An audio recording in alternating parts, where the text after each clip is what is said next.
All right, what's up, fellas? Mark Parson, Cornerback Pro. So this is a picture. It's actually on my Instagram, really far back. This is me in high school with my crew. We had a few other guys that was in our crew, but we didn't have many. And when I say crew, I'm talking about when I talk to you guys about how important it is to assemble a crew. Obviously, the bigger your crew is, the better it is for you. So what's the point of a crew? Well, we're talking about in terms of sports. We're talking about in terms of team. So when I say the bigger your crew, I'm saying the more closer you are with your whole team, the better. That means you guys are really pushing each other to get better. If you look at the U, when the University of Miami, the Hurricanes were on their when they're at the top of their game. I'm talking about Ed Reed, Andre Johnson, Clinton Portis, Edgerrin James, Willis McGahee, Sean Taylor. When I'm talking about these guys, man, they had a culture. They had a crew and they kept each other accountable. So this video is going to be about some of the emails and sometimes in the comments that I see where guys are saying, "Hey coach, I'm working hard. I'm getting after it, but I don't have anybody else. I don't have anybody else who's serious about it. Or I don't have any guys who can help me, when they're working out, like basically teammates." Well, here's the thing. Now, first, I'm gonna tell you what I did. I'm gonna tell you how I failed. So we didn't have an off-season program. My team, my high school at Monacan High School in Richmond, Virginia, we did not have an off-season program. So shout out to the coaches out there and players who have a team a team off-season workout program. You want to make sure that it's elite. You want to make sure that you're really getting it. Right now, Monacan has Shane Sykes. So they got a new coach in there and they forced the guys. That's what I'm talking about. That's why they won last year, and that's why they'll win again. Off-season program, they got Shane Sykes helping them in the morning. So shout out to them, man. That's amazing. Because Shane Sykes he's one of the best on the East Coast, period. He trains college guys, NFL guys, and so on. He trains all sports, man. He's amazing, right? So if you're in the area, definitely look up Shane Sykes. Go train with him, especially you college guys. You want a good pro day, good combine? I'm telling you, go there. Don't always go for the big name because that's when you get burned sometimes. Go for the results. Somebody who's an expert. But back to what I was saying about this crew. We didn't have an off-season program. So I didn't know how to lift weights. I didn't know we would go in there, do some curls, some bench. We look at the squat rack. We didn't really know what we were doing. Yeah, we might do a couple sets, and then we'll go on the track, maybe run a couple hundreds, and think we worked out. We didn't realize it until our coach Marcus Wilder came, who again one of my buddies. He coached at FIU, but he was a young fella coming out of the U, and he came back because he's from Richmond and he was helping us out. And after an embarrassing campaign the year prior to this, he came and he was like, "Y'all wanna? I'll help y'all if y'all serious." I said, "Coach, I'm gonna do whatever you say and more." And he didn't believe me. He was like, "Yeah, all right," but I was serious. And when the first thing he told me to do, he said, "Make sure you get everybody in there." So I said, "Yo, I convinced." So here's where we're talking about sales. See, sales is being able to convince someone that you have value, to show them the value, right? To show them the value, to believe what you're saying, so that they can see the opportunity that's at hand. So first, my friends, so Brandon, we all had an embarrassing moment that year. This is Donnell, this is one of the twins. He got his, he was on the paper, first page of the sports paper, where he was getting stiff armed by Urban Battle. Went to Huguenot High School, right? He got stiffed on. It was nasty. He got scored on in a big game, which everybody saw. Mike was just small. He ended up playing our quarterback, and he got bigger, by the way. He's like probably like 6'3". He ended up going to Eastern Michigan. But Mike didn't have any stats. We were running the wing C at that time. Brandon was the best improved out of all of us. This is the guy you see. You see how small he was in high school? But he got bigger. But you see how small? But he was like 6'4". He ended up going to Mississippi State and playing in the NFL. But he was the most improved out of everybody. He couldn't catch a cold, bro. This going into the senior year. Think about it. So you guys ask me, "Hey, Mark, it's kind of late for me, man." Screw all of that, yo. assemble your crew, get the workout program and your off-season training program with your coach, and go all out. And this is Tyrone. Tyrone was probably the best athlete out of all of us, but you can see Tyrone didn't really work. I had to force. So here's where leadership goes into it. I had to convince them all. I said, Donnell, I went up to Donnell, man, that was embarrassing. So I showed him the pain. I said, man, you want to be embarrassed like that? Come work out with me, man. Let's work out. Let's get together and we'll run this whole region, man. We'll run this whole region. We'll run this whole state. All the girls gonna like us. You never feel that embarrassment pain again. He said, you know what, man? I'm with you. I sold him, man. I sold him on the benefits of working hard so that he can help me and he can help these guys do better and feel what it feels like to win. I painted a picture.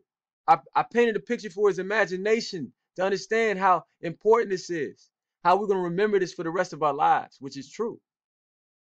Dominique, I said, bro, man, because he used to have pictures of what's his name? Antrell Road. I said, man, don't you want to be like that guy?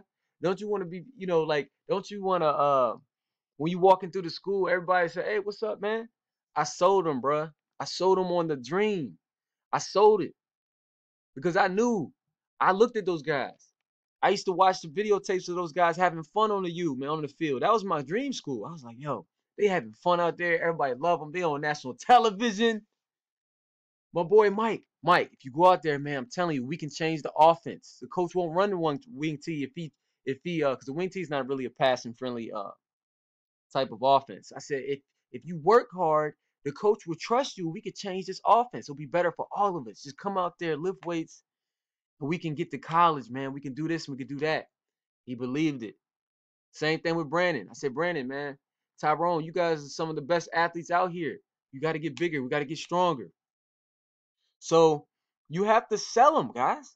If you know what you want, you have to sell them. And then some of the guys who are not in this picture, so these are the main guys. We're out there every day hustling, working in the weight room, doing 101s, doing agility drills, doing the sprints, 110s, 220s, out there all summer long. But look, some of the guys, man, I fought them, yo. So like on the team, I'm just telling you how serious I was. This is how serious I was. I said I gotta make it. This is all I got. That's what I said. This is all. Now that's not always the mindset, but it's like cutting the rope, right? It's cutting the rope behind you. So this is what I got. I'm going to make this happen no matter what. And a couple guys who they said they were serious about it, man. I was like, yo, are you serious or not? Are you coming out here, man? We want to win this year. I'm not going out. The previous year we were 7-3. So just give you a heads up. So you guys are less than that on a winning position. Understand the mindset. 7-3, but I was embarrassed. So, man, a couple guys, I got up in their face, man. We fought. I said, man, you what's up? Either you gonna be on the team or not. Cause we didn't have a coach it wasn't mandatory, you know what I mean? So I had to pull these guys in there. Sometimes I had to go pick up Tyrone, pick him up. I'll leave summer school, go pick him up, then go to the weight room. So I was that serious, man. Sometimes you gotta form your crew. They gotta see that passion in your eyes. And these guys, all of these guys ended up playing basically. Well, Tyrone went to the military, but Tyrone also, he's my homie, he's my little brother. He didn't work as hard as everybody else, But Brandon, D1A, okay, he ended up playing in the NFL. Mike, D1A. And these two guys ended up playing D1AA at the same school and NFL, D1A. And we had a couple other guys like Jamal, he went D1A. And who else? And a couple younger guys ended up going playing ball in college too. They're not in this picture. But I just want to show you, man, you got to form your crew. Sometimes you may have to get in somebody's face, but that's what a leader does. Either they're serious about this opportunity or not. It's called being an alpha male. Your leader. So if nobody's like, coach, nobody's following me, then you got to be a better leader. You need to look up sales tips on videos. You need to look up influence, how to influence people. You feel me? You need to do better. And when you do that, people are going to follow you. That's what happens, man. They follow alpha males. So you got to transform yourself and then make sure you going at it, you getting better. And guess what? Force them dudes to get out there, man. If your coach ain't going to do it, somebody has to. Be a player coach. There are no excuses.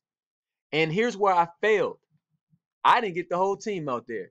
So one of the best athlete on our team, his name was Sean Dickerson. Sean didn't hustle. He didn't work. Now he was the best though. I mean, he was a beast. He played middle linebacker. Really, he had a safety body. Man, the dude could run. I'm talking about made like 20 tackles in a couple games. I'm talking about, bruh, he was amazing, man. But he didn't hustle. He ended up playing D1 AA ball in North Carolina. But Sean had Virginia Tech and all those other big schools, they liked him. But we're not gonna get into that. But man, his what if he would have hustled and worked? What if I would have got him? Because think about the responsibility that I see now. This is why I failed, man. What if I would have convinced Sean Dickerson to come out there, the best athlete on the team? We got a couple NFL guys on the squad already. We didn't know it then, but if I would have got the best athlete out there, the best ball player, I mean, Sean didn't work out and still was the best. He was still the fastest. He was still the best tackler. He didn't work out. You hear me?